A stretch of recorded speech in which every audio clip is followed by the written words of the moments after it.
Next हमारे पास part 2 isomerism का lecture. इसमें क्या है, ज्योमेट्रिक आइसोमेरिज्म को डिस्कस करना है। तो ज्योमेट्रिक आइसोमेरिज्म हमारे पास क्या होती है,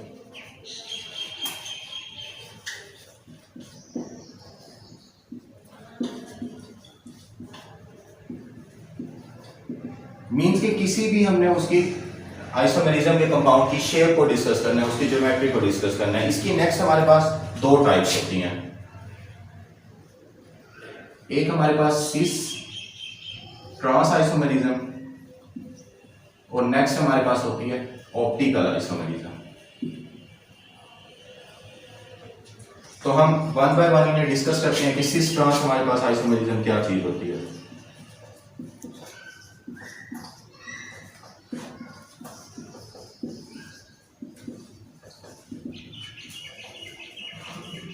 सिस ट्रांस आइसोमेरिज्म, सिस में क्या होता है कि कोई हमारे पास अगर हमने कंपाउंड लिया है डबल बॉन्ड वाला, तो जो सब्स्टिट्यूएंट लगा हुआ है या सेम सब्स्टिट्यूएंट है वो एक ही साइड पे होगा कार्बन की, तो हम उसे कह देंगे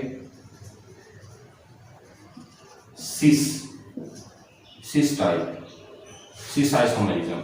अगर सब्स्टिट्यूएंट हमारे पास ऑपोजिट पोजीशन पे है तो ऑपोजिट के लिए हम यूज करते हैं ट्रांस वर्ड। तो ट्रांस किस लिए यूज होता है, हमारे पास ऑपोजिट शो करने के लिए। तो ऑपोजिट अगर सब्स्टिट्यूएंट होगा इस तरह से कि यहाँ पे हमारे पास एक सब्स्टिट्यूएंट है मिथाइल और यहाँ पे एक सब्स्टिट्यूएंट है, यहाँ पे हाइड्रोजन और यहाँ पे हाइड्रोजन, तो इसे हम अब नाम दे देंगे ट्रांस का, मीन्स के ऑपोजिट साइड पे। अब कुछ मेन पॉइंट्स हैं जो हमें ये बताते हैं कि ये compound cis trans isomerism show कर रहे हैं या नहीं कर रहे। कभी भी जो पोजीशन 1 पे अगर कोई सब्स्टिट्यूएंट लगा होगा तो वो हमारे पास सिस ट्रांस नहीं शो करेगा।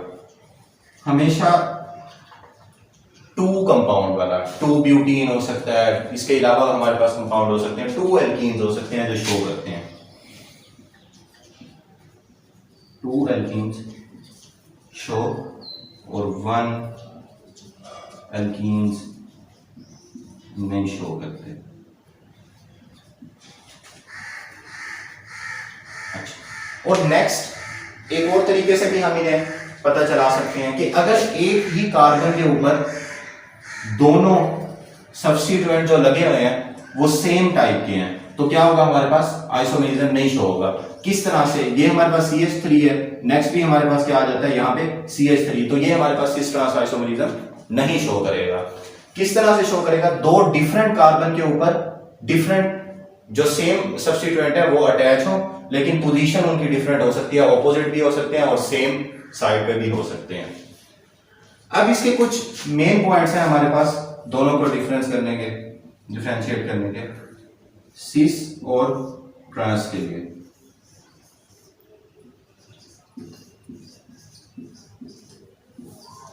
जो सिस टाइप है हमारे पास उसमें क्या होता है कि अनसिमेट्रिकल होता है कंपाउंड,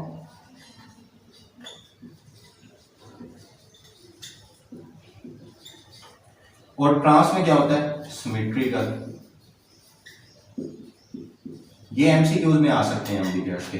अब जब अनसिमेट्रिकल है तो इसका हमारे पास ये शेप हो गई, हमारे पास इसका डाइपोल मोमेंट 0 नहीं होता। जब डाइपोल मोमेंट हमारे पास इसका 0 नहीं होता तो मीन्स के क्या होगा, 0 नहीं है तो पोलर कंपाउंड होगा हमारे पास।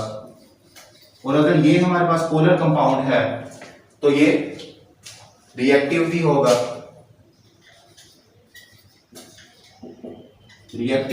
उसके बाद इसका रिएक्टिव होने की वजह से स्टेबिलिटी लेस होगी, लेस स्टेबल होगा।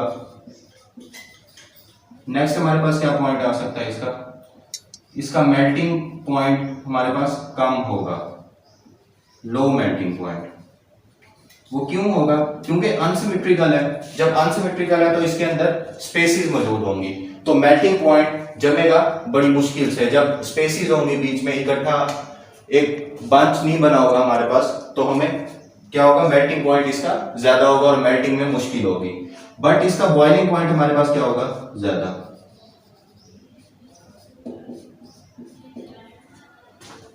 नेक्स्ट है हमारे पास सिमेट्रिकल ट्रांस। कौन सा है हमारे पास, ट्रांस टाइप सिमेट्रिकल है। इसमें क्या होता है, डाइपोल मोमेंट 0 होता है, कंपाउंड नॉन पोलर होता है, और क्या होता है, लेस रिएक्टिव होता है,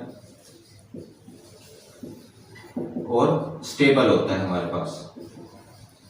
इसी तरह से मेल्टिंग पॉइंट इसका ज्यादा होता है और बॉइलिंग पॉइंट इसका कम होता है हमारे पास। तो ये हमारे पास कुछ पॉइंट्स थे दोनों में डिफरेंस के, जो हमारे पास एमसीक्यूज में पूछे जा सकते हैं। तो नेक्स्ट हमारे पास टाइप है ऑप्टिकल आइसोमेरिज्म। ऑप्टिकल आइसोमेरिज्म में क्या होता है?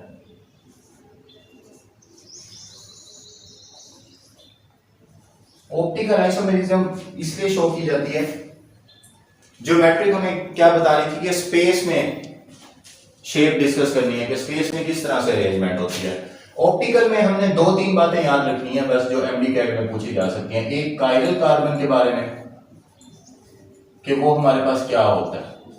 अगर कोई भी कार्बन 4 डिफरेंट सब्स्टिट्यूएंट से अटैच है तो वो हमारे पास कायरल कार्बन होती है, और हमारे पास उसे हम एक और नाम भी देते हैं ऑप्टिकली एक्टिव कार्बन।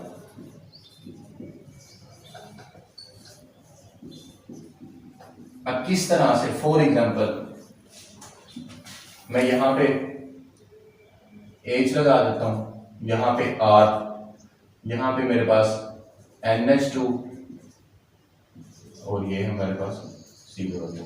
अब यहां पे देखें तो हर कार्बन जो है उसका हर bond different type of atom या मॉलिक्यूल के साथ अटैच है।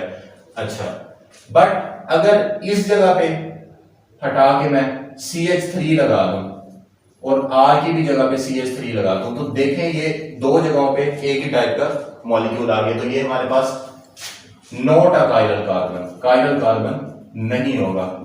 कायरल कार्बन कब होगा? जब हमारे पास चारों बॉन्ड डिफरेंट सब्स्टिट्यूएंट से अटैच हो। अब इसके बाद 2 क्वेश्चन और आ जाते हैं इसकी टाइप्स में, प्लेन पोलराइज्ड लाइट के बारे में।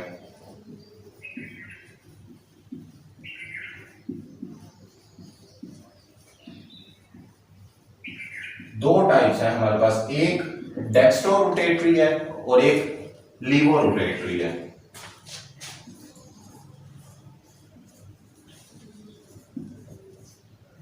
डेक्स्ट्रो रोटेटरी में क्या होता है कि लाइट को किस साइड पे रिफ्लेक्ट किया जाता है? लाइट को हमारे पास रिफ्लेक्ट किया जाता है राइट साइड पे ऑफ प्लेन पोलराइज्ड लाइट।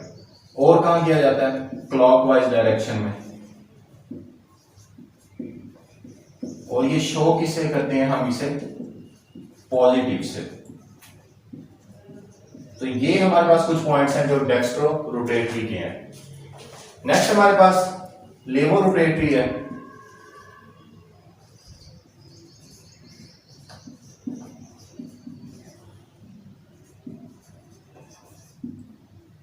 अब इसमें क्या होता है कि प्लेन पोलराइज्ड लाइट जो है हमारे पास, उसे कहां किया जाता है? Rotate towards left.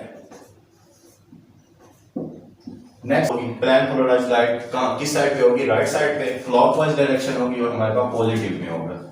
इसमें अब क्या है कि लेफ्ट साइड पे होगी, एंटी क्लॉकवाइज होगी डायरेक्शन और नेगेटिव होगी। अब लेफ्ट साइड और एंटी क्लॉकवाइज और राइट साइड और पॉजिटिव का कैसे मतलब, क्लॉकवाइज का क्या मतलब? राइट साइड इस साइड पे अगर होगा हमारे पास तो क्लॉक की डायरेक्शन भी हमारे पास इसी साइड पे होती है, राइट साइड पे, तो ये हमारे पास राइट साइड और इसे क्लॉकवाइज कहते हैं। और लेवो रोटेटरी में लेफ्ट और एंटी क्लॉकवाइज कैसे है? जब इस साइड पे आएगा लेफ्ट साइड पे तो ये हमारे पास एंटी क्लॉकवाइज डायरेक्शन बन जाएगी। तो ये हमारे पास एंटी क्लॉकवाइज और ये हमारे पास क्लॉकवाइज डायरेक्शन बन जाएगी। तो यहां तक ये हमारा टॉपिक कंप्लीट होता है।